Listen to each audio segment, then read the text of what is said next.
بسم اللہ الرحمن الرحیم۔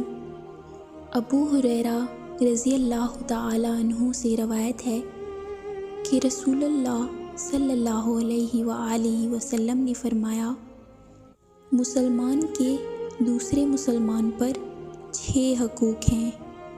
پوچھا گیا، اے اللہ کے رسول صلی اللہ علیہ وآلہ وسلم وہ کون سے ہیں؟